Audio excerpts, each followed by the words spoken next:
Bonjour à toutes et à tous, bienvenue dans ce nouveau numéro des grands débats de la chaîne parlementaire.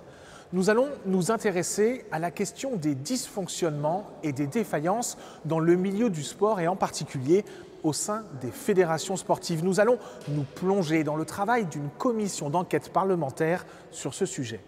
Commission d'enquête, le terme n'est pas anodin. Nous sommes là assez proches d'un travail judiciaire. Toutes les personnes auditionnées par les députés sont tenues de se présenter et doivent, avant de prendre la parole, lever la main droite et prêter serment de dire la vérité. Nous sommes là au cœur de la mission de contrôle des parlementaires. Cette commission d'enquête a été créée à la demande du groupe des écologistes à l'Assemblée. Elle fait suite aux nombreux scandales qui ont éclaté ces dernières années dans le milieu du sport, des affaires de viol, d'agressions sexuelles, d'homophobie, de racisme. Au total, les députés de cette commission, entre juin et décembre 2023, ont mené 90 auditions. C'est un chiffre considérable. Nous allons nous concentrer sur les auditions les plus fortes, les plus révélatrices, les plus instructives. Pour commencer, vous allez découvrir l'audition d'Angélique Cauchy. C'est une ancienne joueuse de tennis. En 1999, elle n'a que 12 ans lorsqu'elle tombe sous l'emprise de son entraîneur, Andrew Getz. Plus tard, elle l'accusera de viol à répétition pendant 2 ans. 2 autres joueuses de tennis porteront plainte contre lui. En 2021, Andrew Getz a été jugé et condamné à 18 ans de réclusion criminelle. Vous avez ainsi été humilié et violé près de 400 fois lorsque vous aviez entre 12 et 14 ans. Et vous avez dénoncé le règne de l'omerta de la part de votre entourage dans le monde du tennis. Presque 15 ans plus tard, avec d'autres victimes du même prédateur sexuel, vous avez réussi à dénoncer ces viols qui ont conduit à la réclusion criminelle de cet entraîneur pour une durée de 18 ans. Pouvez-vous nous expliquer votre calvaire à l'époque, le cheminement que vous avez suivi jusqu'à votre plainte et les conséquences de ces violences sur votre santé physique et mentale depuis? Il m'a amené voir des matchs du PSG, j'étais fan du PSG. Et c'est comme ça que ça a commencé. Et la première fois, ça s'est très bien passé. Il m'a ramené chez moi. Et puis au fur et à mesure, il a commencé à dire il faudrait qu'elle s'entraîne davantage. Et j'entraîne dans un deuxième club à côté de chez moi. Les gens sont meilleurs. Je peux venir l'entraîner. Je vous la ramène. Et donc j'étais de plus en plus seule avec lui dans les transports ou sur des lieux qui n'étaient pas mon club. Et puis, une fois, il a dit à mes parents, ça serait plus pratique qu'elle dorme à la maison parce que ça fait loin pour moi de la ramener après. Voilà, il y a un soir où il est resté, il m'a demandé s'il pouvait me raconter une histoire. J'ai trouvé ça un petit peu bizarre, j'avais quand même 12 ans, j'en avais pas 5. La fois d'après, il est resté un peu plus longtemps, puis après, il me demandait si je pouvais lui caresser le dos, et puis il me prenait dans ses bras. Et en fait, ça s'est fait tellement petit à petit que je savais que tout ça était pas normal. J'étais très mal à l'aise, je voulais pas que ça arrive, mais je savais pas à quel moment il fallait que je dise stop. Puis un jour, il m'a plaqué contre le couloir en face de sa salle de bain. Il m'a embrassé sur la bouche et là, ça m'a fait un choc. J'étais sidérée. Ça s'est fait en quelques mois, en même pas 2-3 mois. Et je lui ai dit non, il faut pas, c'est pas bien, moi je veux pas. Et il me dit mais quoi, tu sais, ça arrive souvent, les relations entraîneur-entraîné, on passe tellement de temps ensemble, c'est normal, les gens peuvent pas comprendre, mais ça arrive souvent. Et moi je voulais pas du tout, il avait l'âge de ma mère. Et avant mes 13 ans, il m'avait déjà violée digitalement avec le pénis. Et en fait, c'est ce que j'ai dit à la barre, c'est assez bizarre et étonnant de le dire, mais je préférais les fellations parce que ça me faisait pas mal. Et en fait, je suis partie à la Baule au mois de juillet. Donc c'était finalement... il, lui, est originaire de la Baule. Et en fin de compte, j'ai appris au cours du procès que c'était un petit peu son mécanisme parce qu'à chaque fois, il a amené ses victimes à la Baule, loin de chez elles, complètement déracinées, pour passer à des stades supérieurs, entre guillemets. Alors...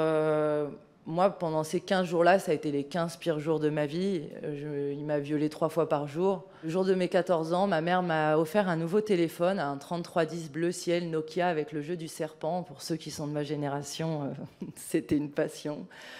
Et je me suis promis de jamais répondre à son numéro de téléphone 06 09 40 11 88. C'est un numéro, j'irai dans ma tombe avec. Des fois, je donne son numéro à la place du mien.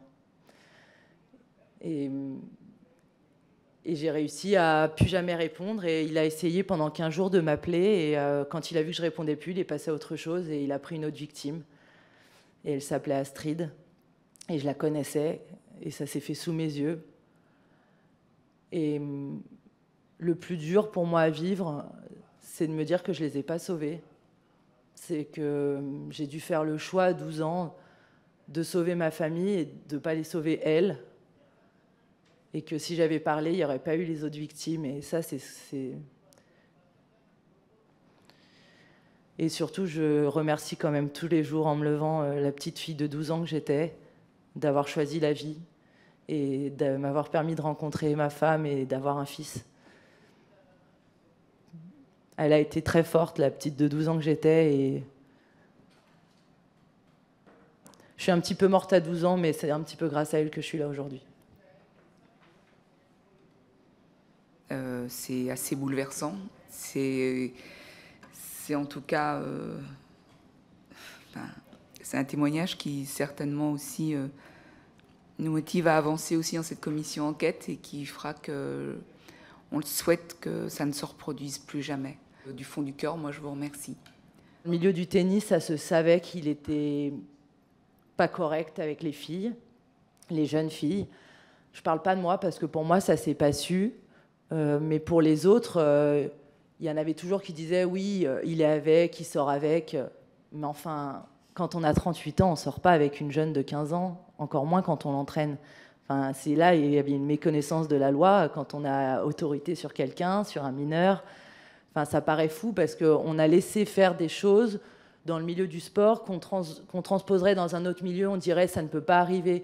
Enfin, jamais on dirait oui, elle sort avec son prof de maths. Enfin, ça paraît fou. En 2014, il y avait encore une omerta sur ce sujet-là et ça se savait qu'il y avait plein d'entraîneurs qui avaient eu des relations sexuelles non consenties avec des mineurs, mais on fermait les yeux, on disait que c'était pas à nous de régler ça, que ça ne nous regardait pas. Et pour ma part, il y a une fois où j'ai été enfermée dans le local de bal, au sous-sol du club. Il m'avait demandé une fellation et il y a le barman du club qui était descendu à ce moment-là, qui avait essayé d'ouvrir la porte et il n'avait pas réussi. Il avait dit « il y a quelqu'un », et lui m'avait mis la main sur la bouche, je n'avais pas parlé.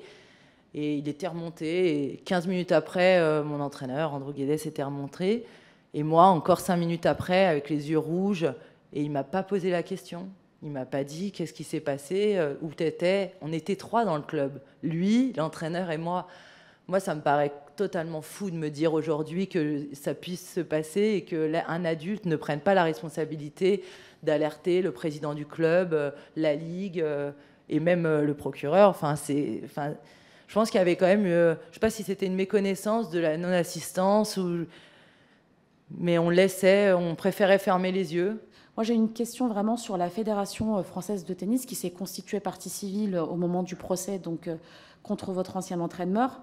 Et le premier dysfonctionnement concerne d'abord votre ancien club où régnait l'omerta, vous l'avez dit à demi-mot, mais alors que beaucoup de personnes semblaient avoir des soupçons, en tout cas semblaient savoir qu'il avait un comportement inapproprié. Et les bonnes performances du club semblent avoir poussé certains à fermer les yeux. Est-ce que vous nous le confirmez aujourd'hui ? Et c'est vrai, apparemment, il y a une seule dame, au cours du procès, ça a été dit par l'enquêtrice, qui avait été voir le président du club en disant qu'il avait un comportement inapproprié envers les jeunes, avec violence verbale, physique, et un comportement ambigu avec certaines joueuses. Et le président lui avait répondu « oui, mais il nous ramène des titres ». Comme Angélique Cauchy, plusieurs sportifs sont venus témoigner devant les députés de cas de viol et d'agressions sexuelles dont elles ont été victimes. Nous allons maintenant découvrir une audition qui concerne l'athlétisme. Claire Palou est une championne de demi-fond, Emma Oudiou est une ancienne athlète de 3000 mètres steeple. Ces 2 femmes dénoncent des faits de harcèlement et d'agression sexuelle qui impliquent à la fois leur fédération et l'INSEP, l'Institut national du sport. L'INSEP est installé dans le bois de Vincennes. C'est un grand centre d'entraînement pour la préparation des sportifs de haut niveau, notamment pour les compétitions olympiques. C'était en 2019, du coup, quand j'étais déjà bien à l'INSEP. La fédération, ils ont ouvert une enquête disciplinaire, mais ils m'ont dit que, du coup, au manque de preuves, ils ont décidé de relaxer la personne et du coup, cette personne n'a pas été punie ou quoi. Et la seule preuve que j'avais, c'était du coup, une personne qui voulait bien témoigner au départ dans ma faveur, mais qui ensuite s'est rétracté au dernier moment. Et du coup, au niveau de ma fédération, j'ai pas eu de soutien particulier. J'ai senti du coup une grosse omerta. Et surtout que les athlètes, en tout cas surtout le dernier en question qui est très médiatisé, qui était très protégé de par du coup son niveau. J'ai vécu des agressions sexuelles de la part d'un entraîneur de l'équipe de France en 2018, un entraîneur fédéral. C'était dans le cadre de championnats du monde aux États-Unis, des championnats du monde juniors, donc des championnats du monde d'athlètes qui ont moins de 20 ans. Donc j'ai pris conscience des faits, étant donné que c'était en 2018, j'ai dit 2018, c'était 2014, c'est en 2018 seulement que j'ai décidé d'en parler. Donc en 2014, on parlait encore très peu de tout ce qui était violence sexiste et sexuelle, donc j'avais pas conscience de ce que j'avais vécu. J'avais conscience que c'était grave et que cet entraîneur ne s'était pas comporté de manière normale et appropriée avec une athlète de 19 ans. Mais j'avais pas conscience que c'était des violences sexuelles. Et c'est qu'en 2018, suite au mouvement MeToo et à toute l'éducation que ça a permis auprès des femmes, que j'ai pris conscience de ce qui s'était passé. J'ai donc décidé d'en parler à la fédération et également de porter plainte. Et la plainte a été classée sans suite en 2020. Suite à la plainte, donc en 2018, il y a des commissions disciplinaires qui ont été lancées par la fédération, par également la direction jeunesse et sport. Donc la fédération a décidé de 6 mois de suspension en sursis, je crois. Et après, l'entraîneur a fait appel et cette punition, cette sanction a été levée.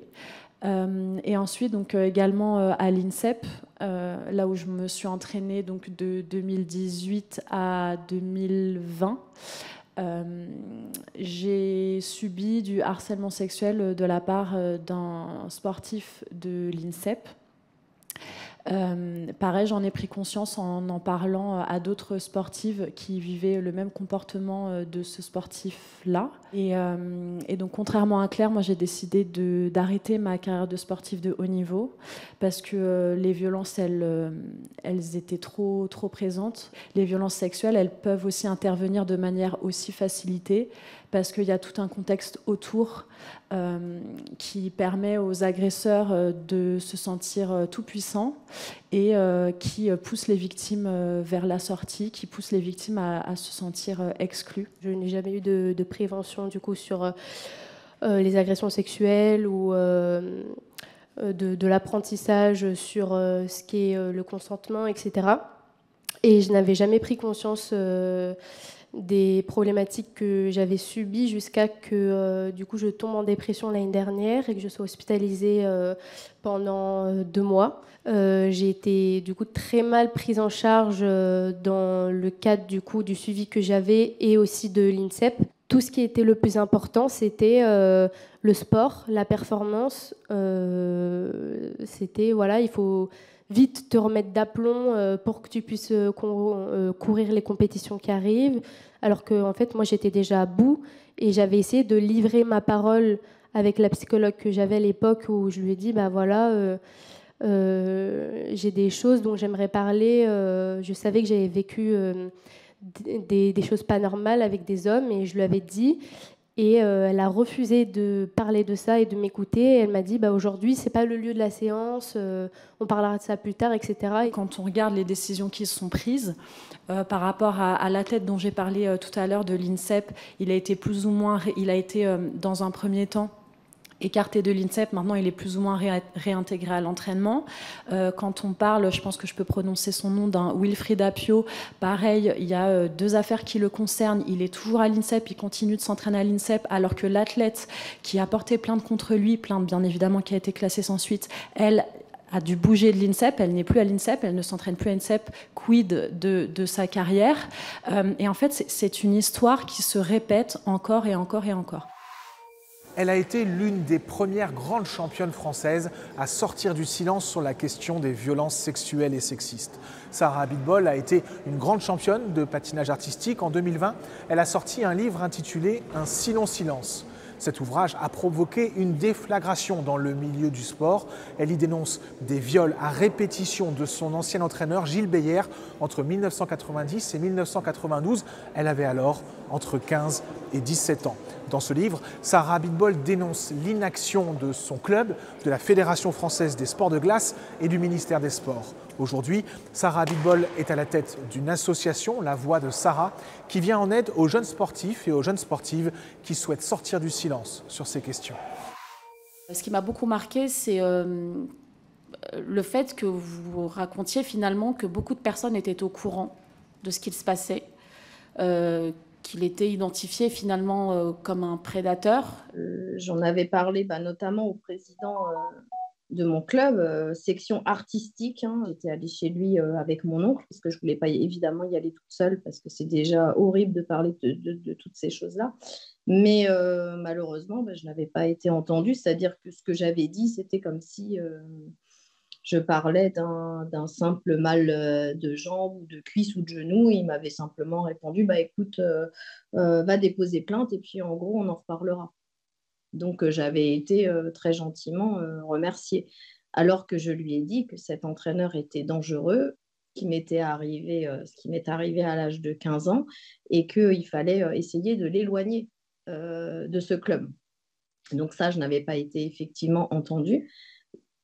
D'autre part, j'en avais parlé à l'époque, encore une fois, au ministère, et on m'avait dit qu'il y avait un dossier, mais qu'il valait mieux fermer les yeux. Donc, c'est quand même des personnes qui étaient complices d'un certain système, évidemment. Et moi, à l'époque, évidemment, je n'ai pas réussi à porter plainte, comme je disais dans le livre. Je n'ai pas réussi, j'étais à la police et je suis redescendue parce que j'y arrivais pas. La situation, elle a changé. Est-ce que les victimes, aujourd'hui, elles peuvent trouver davantage la possibilité de s'exprimer? Est-ce qu'elles sont suffisamment entendues? On a 30 ans de retard. Moi, je suis très proche, effectivement, du ministère des Sports et de Madame la ministre, avec cette structure Signal Sport qui est aussi dans mon association, présente sur mon site internet, et quand on clique dessus, on peut directement signaler et dénoncer. Il y a plus de 900 sportifs aujourd'hui, et c'est vrai que souvent, suite à mon livre et mon témoignage, ils disent, puisque Sarah Abitbol a parlé, nous, on doit être capable de parler, et voilà, on dénonce aujourd'hui. Donc oui, c'est pris en main. Et heureusement, Roxana Maracineanu, l'ancienne ministre, a vraiment pris ça à bras-le-corps, et je la remercie aujourd'hui.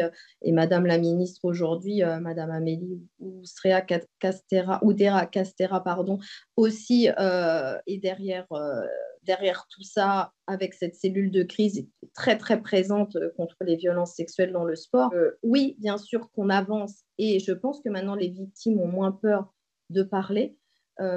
Qu'elles osent plus, et que les détracteurs aussi, se sentent moins en sécurité. Je voudrais savoir si vous avez des propositions à nous faire, connaissant maintenant, en plus, de par votre parcours, le contexte de l'intérieur, si vous pouviez nous livrer en même temps les raisons et comment s'en sortir aujourd'hui. Quelles seraient les propositions à nous faire? Je pense qu'effectivement, isoler un athlète avec qu'un entraîneur, maintenant, ça devient un petit peu, pas dangereux, mais qu'il faudrait qu'il y ait un double entraîneur, en fait, qu'il y ait un homme et une femme à chaque fois. Alors oui, ça demande plus d'argent et que ça implique plus d'entraîneurs, oui, mais je pense que ce serait une protection à avoir, d'avoir à chaque fois un double entraîneur, à la fois en compétition, à la fois en réunion, à la fois en déplacement. Il y a toujours un homme et une femme. Après les athlètes, les députés ont auditionné les responsables de plusieurs fédérations sportives. Ces fédérations sont souvent en première ligne lorsqu'éclatent des affaires de violences sexuelles et sexistes, mais sont-elles prêtes à les traiter efficacement? Ont-elles toujours eu conscience de la gravité du problème? Si certains semblent avoir pris la question à bras-le-corps, d'autres semblent encore loin du compte. Je vous propose d'écouter tout de suite des responsables des fédérations françaises des sports de glace, de tennis, de judo, d'athlétisme et d'équitation. La gestion de l'ancien président, M. Gaillaguet, a été abondamment critiquée. L'IGESR, dans un rapport récent, a relevé des manquements graves. Pouvez-vous revenir sur les constats que vous avez pu faire sur la gouvernance et la gestion de la fédération lorsque vous avez pris vos fonctions. Comment la gouvernance de la fédération a-t-elle évolué depuis son départ? Projet novateur sur lequel nous travaillons dur en ce moment, c'est ce projet Sentinelle. Il s'agit en fait d'identifier dans chaque club et ligue un référent lutte contre les violences qui sera formé, accompagné dans le temps par la fédération et qui participera lui-même à former les pratiquants, qui fera du recueil de parole évidemment, le lien avec les associations idoines et les référents intégrité. Les fédérations doivent prendre leurs responsabilités et je me suis engagée pour cela. Elles doivent être soutenues pour réussir ces transformations et neutraliser les mauvaises pratiques. Sur le volet éthique donc, de la FFG, quand je suis arrivée début 2020, c'était facile comme dossier, c'était une page blanche. Il n'y avait absolument rien, donc tout était à construire. Donc on a nommé 2 référentes intégrité, on a créé un comité éthique, on a réactivé la commission disciplinaire. La Fédération française sport de glace s'est portée partie civile dans 2 affaires donc, qui concernaient des violences sexuelles. On a créé des outils de com pour l'ensemble des clubs pour que les témoins ou les victimes puissent justement solliciter, en tout cas témoigner via la cellule Signal Sport et en même temps mettre les coordonnées de la référente intégrité et qu'on ait ces 2 biais-là pour traiter leur témoignage. 2 ans et 3 mois après mon élection à la Fédération française des sports de glace, l'ancien monde a repris ses droits. Didier Gaillaguet a trouvé son cheval de Troie, en la personne de Gwenaël Nourri. Il a fait sa campagne, il a écrit sa profession de foi et il a mené les tractations. Et je suis très à l'aise pour vous le dire, puisque c'est dans le rapport de l'inspection générale et que toutes les preuves y sont. Je pense que Didier Gaillaguet n'a pas supporté que la Fédération française des sports de glace puisse fonctionner sans lui. Je ne me considère pas comme étant une proche de M. Gaillaguet. Les personnes qui étaient concernées ont exprimé très clairement leur position de demande de retour de M. Gaillaguet. Je me suis fermement opposée à ça. Je suis ravi aujourd'hui de dire que la Fédération, sous notre mandat, a pris vraiment fait et cause pour ces cas-là, et notamment dans la reconstruction, qui est un sujet important, mais je vais laisser à Caroline le soin d'expliquer dans le détail ce que nous faisons sur ce sujet-là. Nous avons créé une structure dédiée à l'intégrité sportive en 2019. Dans cette structure donc, travaillent 2 personnes à plein temps et un contrat d'apprentissage. Nous avons également désigné 18 référents intégrité sportive dans chacune de nos ligues. Et puis on met en place, en fait, donc on met à disposition de nombreuses ressources pour les victimes, les encadrants, les clubs et les organes décentralisés.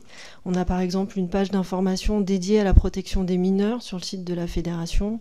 On a également un formulaire de signalement. On a des affiches dédiées, donc des kits de communication et des affiches dédiées à la prévention donc des atteintes à l'intégrité sportive. On est allé parler à la fois aux enfants, donc aux joueurs, en direct, sans les parents, sans personne, pour leur expliquer concrètement qu'est-ce qu'ils pouvaient accepter ou ne pouvaient pas accepter qu'un entraîneur vienne dans la chambre à partir de 9h. Alors, on est dans ce sport individuel où la relation entre entraîneur et entraîné est très forte. On a mis en place des règles où se serrer fort après une victoire ne doit pas être quelque chose d'acquis. Voilà, expliquer qu'il y avait des limites au comportement humain entre un entraîneur et les entraînés. Vous avez dit quelque chose qui nous a un peu interpellés, c'est que vous avez dit on a indiqué à tout le monde que l'entraîneur, à partir de 9h, ne pouvait pas aller dans la chambre d'un jeune. Ça veut dire qu'avant 9h, il peut y aller? Enfin, juste, il faudrait préciser votre pensée là-dessus. On a été, c'est bien d'être précis, on a été effectivement amené à expliquer. Alors, sincèrement, je ne sais pas si c'est 9h, j'ai peut-être été pas très précis là-dessus. Qu'est-ce qui justifierait qu'un entraîneur aille dans la chambre d'un jeune sportif à n'importe quel moment de la journée ou de la nuit? Alors, ce qui pourrait justifier, alors de la nuit, aucune raison. Quand on prépare un match, on peut le préparer en vidéo, on peut le travailler sur le joueur que l'on va jouer. On peut passer du temps ensemble en one-to-one, un contre un, à discuter, échanger. et on pourrait imaginer que ça se fasse ailleurs, mais ça se faisait parfois. Qu'il ne faut pas juste... Pardon, excusez-moi, mais je pense qu'il ne faut pas juste imaginer. En fait, je crois que justement, c'est là où on est vraiment dans le cœur de ce qui a posé problème pendant des années. Je pense qu'il n'y a aucune raison, à aucun moment, pour qu'un adulte rentre dans la chambre d'un mineur ou d'ailleurs d'un majeur lorsqu'il est sous son autorité pour préparer quoi que ce soit. Mais je crois que moi, en tant que parent, je n'accepterai jamais qu'un adulte entre dans la chambre de mon enfant pour quelque raison que ce soit. Oui, tout à fait. Donc dans la charte des encadrants, il est bien spécifié. Donc il n'y a pas d'horaire concernant les chambres. Il y a parfois nécessité de frapper, donc il est bien inscrit, donc on frappe, on s'annonce, et évidemment parfois quand c'est l'heure de partir, il y a une question de rangement des chambres, etc. Donc ça, c'est des choses qui sont faites. Il est spécifié qu'il faut garder la porte ouverte, que les réunions doivent être faites dans des parties communes autant que de possible, parce qu'après il y a un principe de réalité, c'est qu'en fonction des hôtels où ils sont, parfois il est nécessaire de rappeler qu'il faut mieux faire ça dans le hall d'entrée que dans une chambre. Au lieu de dire il vaut mieux, est-ce que vous ne pensez pas qu'il faut rendre obligatoire le fait que cela se fasse ailleurs que dans la chambre? Oui, si, tout à fait. Ouais. Non, mais c'est important en fait, parce que vous indiquez il vaut mieux, mais en fait il vaut mieux, c'est une option. Voilà, les mots sont importants. Bien sûr. Vous aviez une plateforme de signalement qui était propre à la Fédération de tennis, sur laquelle vous indiquez, pour toute information complémentaire, et nous vous informons que vous avez toujours la possibilité de contacter la cellule Signal Sport. Nous, on aimerait juste comprendre pourquoi est-ce que vous n'indiquez pas clairement que les victimes peuvent directement témoigner auprès de la cellule Signal Sport, parce qu'en fait, ça passe par votre plateforme. Ensuite, comment c'est traité en interne de la fédération? Est-ce qu'il y a d'abord un pré-traitement et ensuite c'est renvoyé sur Signal Sport? Est-ce que vous traitez en interne?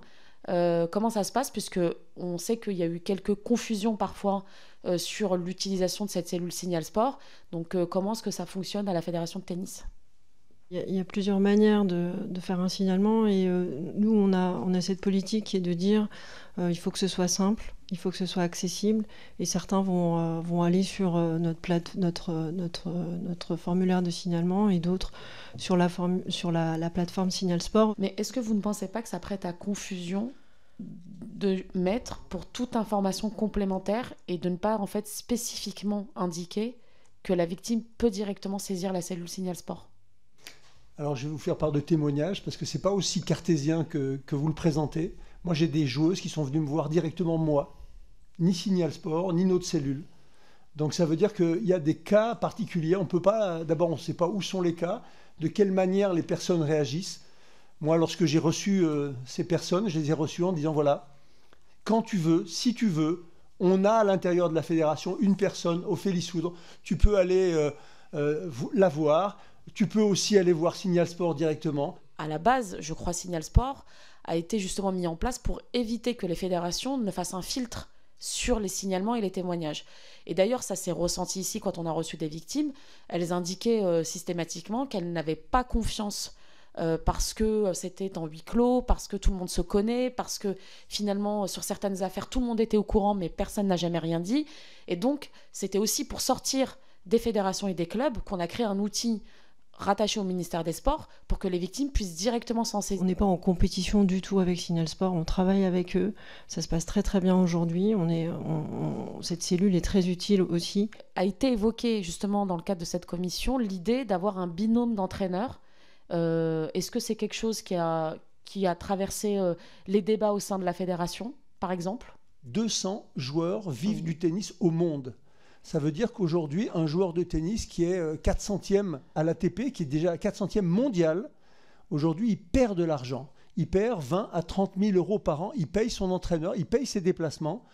Et donc, ça veut dire que si vous lui demandez, si on demande maintenant à ces jeunes joueurs, à ces joueurs et joueuses d'avoir 2 entraîneurs, encore une fois, il va falloir financer les 2 entraîneurs. Et c'est un modèle économique aujourd'hui qu'il faut revoir. Alexandra Soriano, qui a été victime, témoin et lanceuse d'alerte, nous dit À l'occasion d'un stage en 2006, j'ai eu un entretien avec le président de la fédération, donc vous-même, Oui.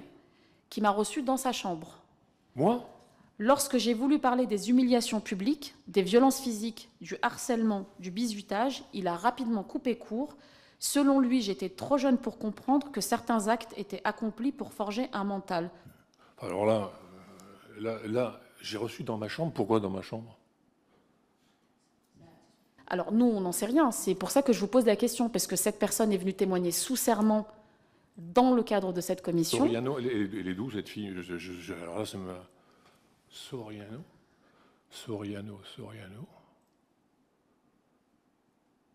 Des violences physiques.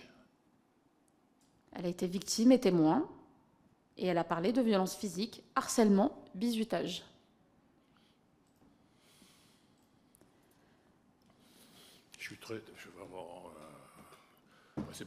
C'est vraiment pas mon genre, hein, parce que je ne sais pas si vous avez suivi un peu mon parcours. Moi, j'ai lutté contre les politiques qui voulaient mettre le MMA parce que toutes les violences, je suis contre les violences et contre, etc. Soit vous n'avez jamais reçu personne dans votre chambre pour recueillir des témoignages, soit cela a été le cas. Non, mais il faut que je vois l'audition, et puis si je vois l'audition, je vois la fille, etc. Peut-être, vous savez, quand on est dans un Krebs, on vit tous plus ou moins ensemble. Donc, est-ce que cela veut dire que vous avez reçu d'autres personnes dans votre chambre? J'ai pas souvenir. Mais si vous voulez, si on peut pas faire autrement, parce qu'il n'y a pas de bureau, des choses, on prend une chambre ou je sais pas quoi, n'importe laquelle. Donc si vous voulez, bon. Est-ce que vous vous rendez compte de la difficulté pour une femme de témoigner sur des violences sexuelles lorsqu'elle est reçue dans une chambre? C'était des violences sexuelles, celle-là? Oui. Ah ouais. Alors, vraiment, moi, là, pour le coup, je suis sidérée, parce que vous me dites, si j'ai pas de bureau, je prends une chambre. Cela veut dire que cela a pu avoir lieu à d'autres moments. Et en fait, on peut toujours trouver un bureau pour auditionner une personne et pour entendre une personne, ou trouver un lieu neutre pour recevoir une personne. En février 2020, il y a eu une convention nationale sur les violences sexuelles et sexistes. Est-ce que vous étiez présent?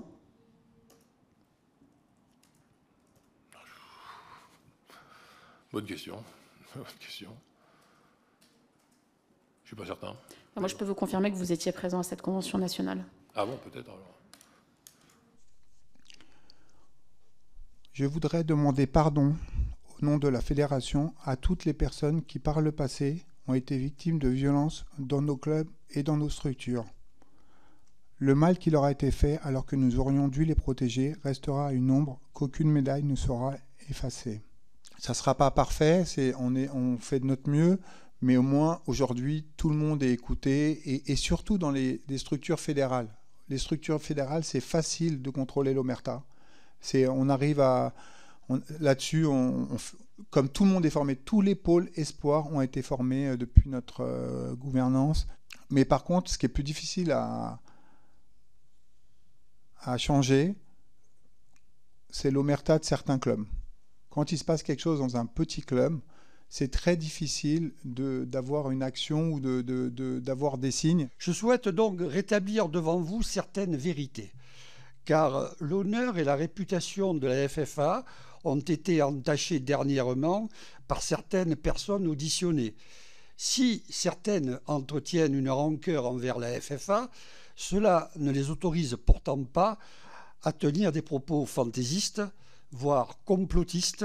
Les personnes que vous avez auditionnées, ce sont les personnes qui ont profité des médias, si vous voulez, pour médiatiser des opérations.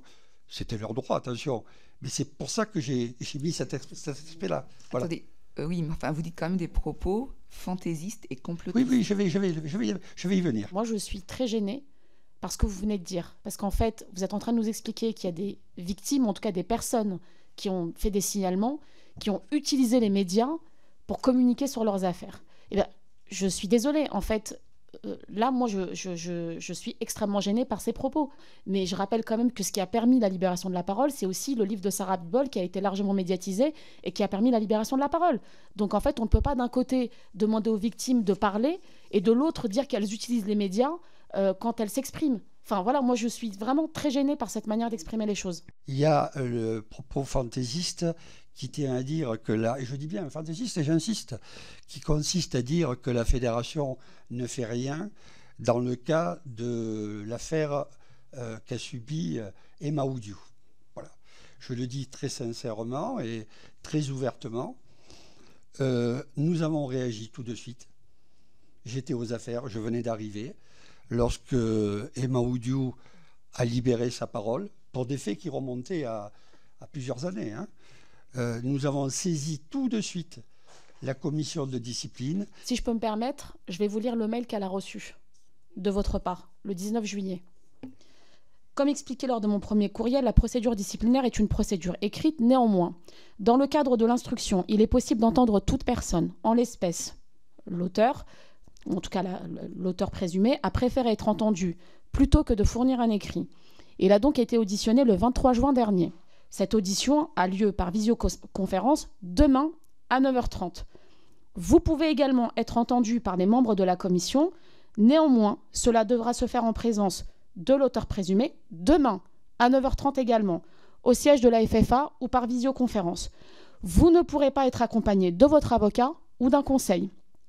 Si vous souhaitez être entendu, il faut me l'indiquer urgemment, car l'auteur doit être informé de ce fait, et nous sommes à la veille de l'audience. Si vous êtes auditionné par la commission, je vous précise qu'il ne s'agira aucunement d'une confrontation. L'auteur doit seulement être présent pour être informé de vos propos et y répondre s'il le souhaite au titre du droit à la défense. Moi, je trouve très étonnant que l'auteur présumé soit entendu seul, mais que la victime ne soit pas entendue seule, et que l'auteur présumé soit présent, qu'il puisse répondre, et que surtout on lui demande de venir sans avocat et sans conseil. Est-ce que vous pouvez nous indiquer si c'est la procédure habituelle ? Je ne connais pas la procédure habituelle. Comme je vous l'ai dit, on vous l'a indiqué dans notre... Attendez, madame, au lieu de vous... Est-ce que je peux m'exprimer ? Dans mon propos liminaire, je vais vous le redire si vous voulez, nous sommes une fédération qui avons constitué des commissions disciplinaires avec des professionnels et des juristes. Nous avons embauché des personnes sur le fonds propre qui sont spécialistes. Le premier jugement, quand vous en avez eu connaissance, M. Caudal était encore salarié de la fédération ? Il me semble que oui, parce que je l'ai appris par son... Donc vous venez de dire que oui. Donc à ce moment-là, quelles mesures ont été prises par la fédération lorsque vous avez connaissance de ce premier jugement ? Est-ce que vous mettez fin à son contrat ? Est-ce qu'il y a une mise à pied ? Est-ce qu'il y a une mesure conservatoire ? Nous, c'est ça qui nous intéresse. Rien n'a été fait sur le plan des ressources humaines, et si j'ai souvenir du jugement dont on parle, il ne prévoyait aucune mesure expresse d'éloignement de mineurs ou autres. Voilà, et je n'avais pas d'informations assorties au jugement dont j'ai eu connaissance. Ça, c'est la décision du jugement, mais la fédération aurait pu prendre une autre décision. La fédération n'a pas pris d'autres mesures en ayant connaissance de ce jugement. Et pourquoi vous n'avez pris aucune mesure ? Je ne sais pas, je n'ai pas d'explication à vous fournir. Juste fait que d'appliquer la loi. La loi ne nous imposait pas de prendre une mesure conservatoire nouvelle à quelqu'un qui avait été jugé et qui avait purgé sa peine. Là, vous nous demandez quoi ? De faire un deuxième procès après à M. Caudal, parce que on a appris après coup un jugement sur des fonctions qu'il n'exerçait plus. Je suis étonné quand même qu'on passe depuis 1 heure son temps sur une affaire de voleur de pommes. Je ne suis pas certaine que je parlerai de voleur de pommes au vu des accusations et au vu et des condamnations, mais chacun est libre des mots et de son interprétation de cette affaire, et je pense que pour le coup, c'est aux parlementaires de décider sur quel sujet ils veulent appuyer en particulier, et sur quel sujet on souhaite creuser pour justement déterminer les dysfonctionnements et y apporter des solutions. Vous pouvez nous dire quand même pourquoi il a été condamné, ce monsieur ? Il a été condamné à 15 jours avec sursis pour avoir eu des relations consenties avec une mineure de plus de 15 ans. Plainte déposée par les parents, ce que je comprends tout à fait. Voilà. Hein ? Et la seconde fois, je ne saurais pas vous dire de la même façon que le premier jugement. Mais c'est du même ressort. Ce n'est pas admissible que vous puissiez dire, dans le cadre d'une commission d'enquête qui traite quand même le sujet qui dépasse le cadre de votre fédération, mais le sujet général, en général des violences sexuelles et sexistes, en nous disant mais cette personne-là, on ne va pas épiloguer, c'est un voleur de pommes, quoi. Enfin, encore une fois, je crois qu'il y a un décalage entre l'appréciation qui est la vôtre aujourd'hui encore de ces faits, malgré le fait que vous êtes amené à en parler devant une commission d'enquête qui traite spécialement de ce sujet, et ce que vous nous dites, quoi. Enfin, des dysfonctionnements manifestes ont existé au sein des fédérations sportives sur cette question des violences sexuelles et sexistes. Mais ces cas interrogent aussi sur la responsabilité du ministère des Sports. L'actuel ministre et sa prédécesseuse ont toutes les deux été auditionnées par les députés. Je vous propose maintenant de les entendre. J'ai jugé indispensable d'agir tout de suite et j'ai mobilisé la direction des sports pour constituer une cellule que vous avez mentionnée qui s'appelle Signal Sport. Pour traiter ces cas, les instruire et surtout donner suite à ces cas par des enquêtes administratives et évidemment, le cas échéant, les signaler au procureur. Début 2020, j'ai été contactée par Sarah Abitbol, quelques jours avant la publication de son ouvrage avec Emmanuel Anison. Elle m'a raconté son histoire et de ce fait, j'ai pu prendre connaissance des graves manquements à son égard de la part de la fédération, de sa fédération qui est la Fédération des sports de glace. Les enquêtes qui ont suivi, sorties par l'Obs, par l'Équipe, par Le Parisien et d'autres journaux aussi, ont montré que Sarah n'était pas un cas isolé et que de nombreuses autres victimes existaient dans les sports de glace. J'ai rencontré de nombreux athlètes et anciens athlètes qui ont décrit un fonctionnement qu'on pourrait définir de clanique. Un bras de fer a débuté avec le président de cette fédération et j'ai demandé sa démission. Cet épisode m'a profondément marqué, m'a motivé à sonner la mobilisation générale pour lutter contre ce fléau, mais aussi à engager des transformations profondes de la gouvernance des fédérations et dans la relation entre le ministère et les fédérations. Et ça m'a permis de mettre en place un véritable contrat de délégation entre le ministère des Sports et les fédérations, qui inclut et qui fait la priorité à la protection de l'intégrité des athlètes. Sur les violences sexuelles dans le sport, il y a eu le contrôle d'honorabilité qui a été inscrit dans la loi pour toutes les personnes intervenant au contact des mineurs, qui n'étaient pas auparavant soumises à ce contrôle par la loi. Il y a eu aussi la possibilité de suspendre un éducateur, et ça c'est important, un éducateur qui est mis en cause à l'égard d'un mineur jusqu'au procès. Les fameuses valeurs du sport, ça a été un peu mon cheval de combat en fait face à ces présidents de fédération qui disaient « mais Madame la Ministre, aujourd'hui, à 2 ans, à 3 ans des Jeux en France, vous ne pouvez pas mettre ce sujet-là dans le débat public parce que ce n'est pas de ça qu'on a envie d'entendre parler. La performance, l'atteinte de la performance, je n'ai eu de cesse de le dire également, ne doit pas se faire à n'importe quel prix, et surtout pas au prix de la santé, de l'intégrité des sportives et des sportifs, même s'ils sont en ligne et en lice pour aller chercher des médailles. Pour mettre un terme à ces violences, à ces dérives, mais aussi à leurs complices de toujours, l'omerta, la passivité, parfois même la complaisance, souvent l'inertie, nous devons rassembler les forces vives, déterminées à lutter contre elles, appeler chacun à prendre ses responsabilités et ne rien laisser passer. Même s'il reste beaucoup de travail, je veux souligner qu'une véritable révolution a été opérée entre 2019 et 2022, avec la création de la cellule Signal Sport, la désignation d'une déléguée ministérielle à la lutte contre les violences, les conventions organisées chaque année contre ces violences dans le sport, la constitution dans nos fédérations sportives et nos établissements sportifs d'un réseau de références spécialisées, le développement, l'outillage du contrôle d'honorabilité, l'inscription dans la loi de l'obligation de formation en matière de violences sexistes et sexuelles dans le cadre de tous les diplômes d'État, jeunesse et sport.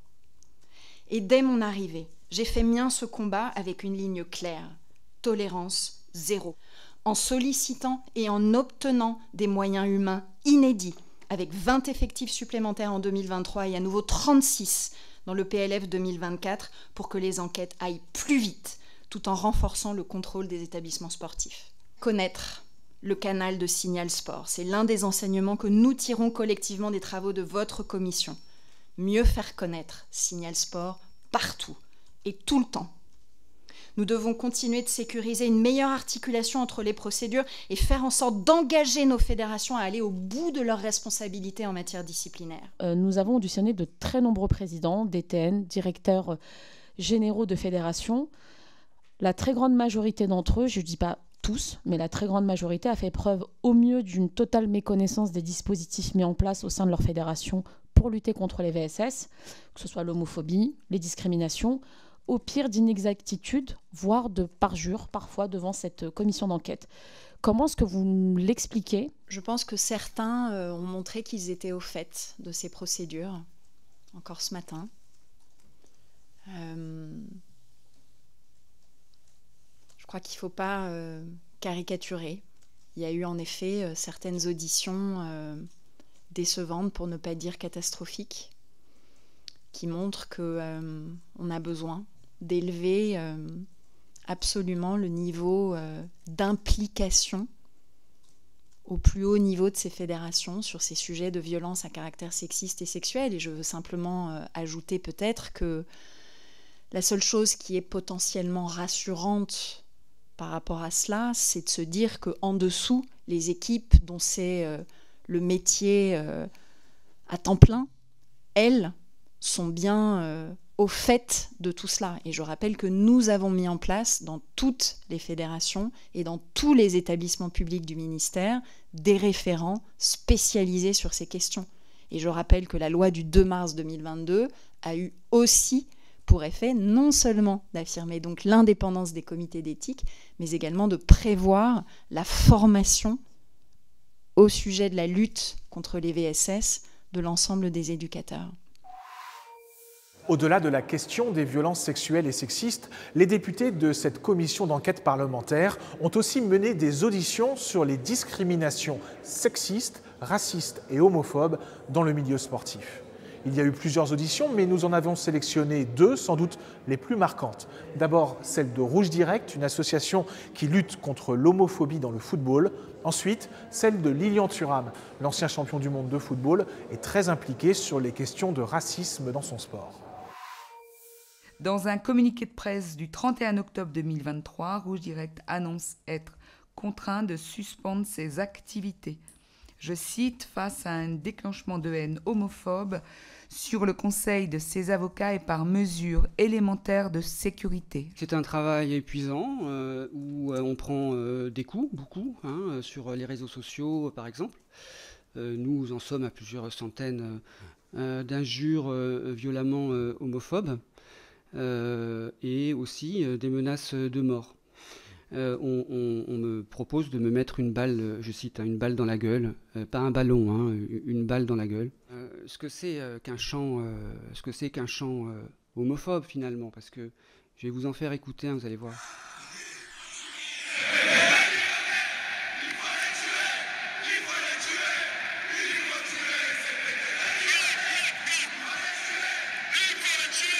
Ouais, j'avoue que ça a fait un peu mal aux oreilles d'entendre « Il faut tuer ces PD de Lyonnais ». Il se trouve que c'est un chant homophobe qu'on retrouve par les supporters de l'OM depuis au moins une dizaine d'années, vous voyez. Et ce chant-là, il est aussi disponible sur YouTube, sur toutes les plateformes. Ça gêne personne. Ça gêne pas l'OM de laisser des supporters chanter ça par centaines et à chaque match. On fait des signalements, il ne se passe rien. Est-ce que vous trouvez qu'il faut tuer ces PD? C'est normal. Est-ce que ça se dit? Est-ce que ça ne tombe pas sous le coup de la loi? Est-ce que la loi, elle s'arrête là où un stade de football commence? C'est une question qu'on pose à la commission.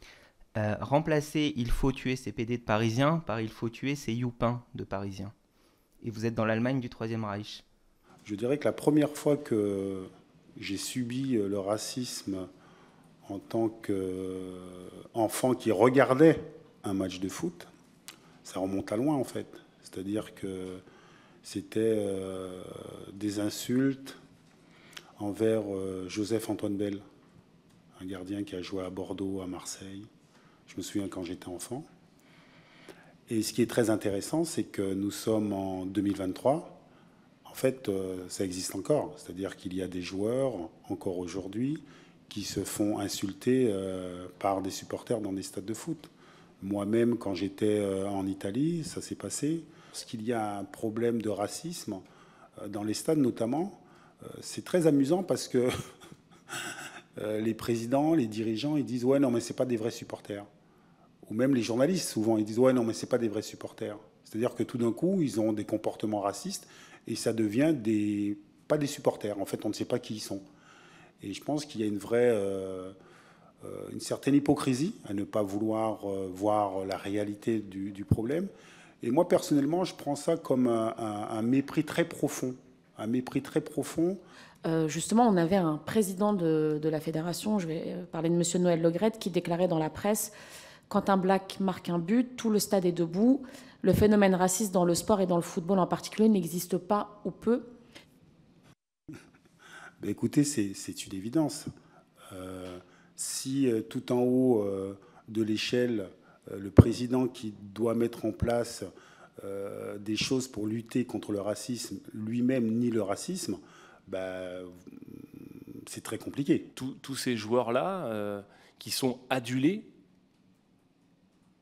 entendant ces chants, qu'ils soient homophobes, racistes, dans les stades, ne peuvent pas dire stop. L'hypocrisie quand même, si je peux me permettre, de penser qu'en fait, que c'est les joueurs qui ont la solution. Ceux, avant, qui ont les clés, c'est peut-être les présidents de club. C'est peut-être la télévision, d'accord, qui finance le foot. Ça veut dire qu'avant d'arriver aux joueurs de foot, il y a des acteurs beaucoup plus importants. Nous arrivons au terme de ces extraits d'audition sur cette commission d'enquête sur les défaillances dans le monde du sport. Pour clôturer ce numéro des grands débats, je vous propose maintenant de rencontrer d'abord la présidente de cette commission d'enquête, Madame Béatrice Bellamy. Bonjour. Bonjour. Et nous sommes aussi avec la rapporteure, Madame Sabrina Sebahi. Bonjour. Bonjour. Alors, on vous a vu et entendu tout au long de ces auditions. On vous a senti parfois ému, notamment devant les témoignages de certaines sportives. On vous a senti aussi parfois un peu dubitative, voire agacée lors de certains entretiens avec des responsables d'instances sportives qui ne semblaient pas toujours mesurer la gravité du problème. Est-ce que c'est aussi quelque chose que vous avez ressenti ? Oui, effectivement, je ne vous le cacherai pas, vous l'avez bien ressenti. Bien évidemment que de temps en temps, on peut être un peu déçu, on peut être aussi ému ou heureux, bien sûr, du partage de l'échange et de la participation aussi lors de l'audition.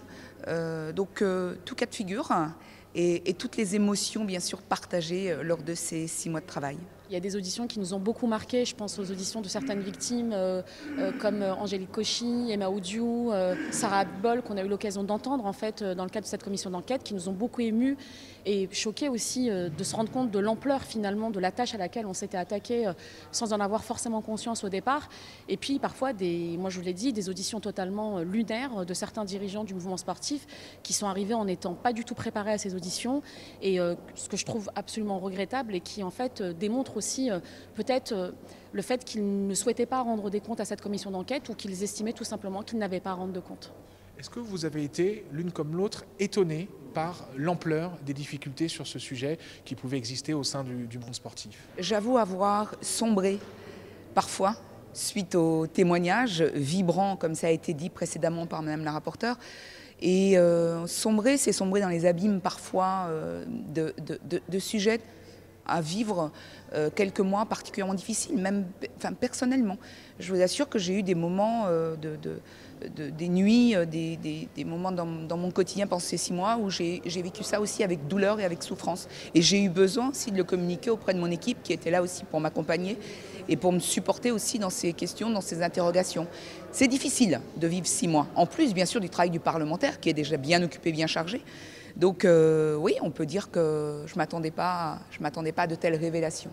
Alors, suite à toutes ces auditions, votre commission d'enquête a publié un rapport qui est très détaillé, qui est très volumineux, où vous faites à la fois un constat des défaillances qui existent et où vous faites des préconisations pour améliorer les choses. On peut peut-être démarrer sur le constat. Quelles sont vraiment les failles les plus saillantes que vous avez identifiées ?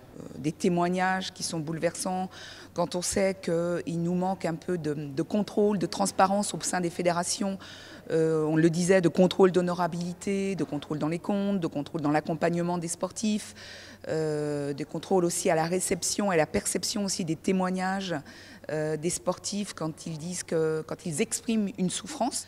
La première chose qui a été vite perçue, je pense, c'est la méconnaissance de la cellule Signal Sport, qui était l'outil phare du ministère pour les signalements des violences. Donc ça, vraiment, on s'est rendu compte que ce n'était pas du tout connu.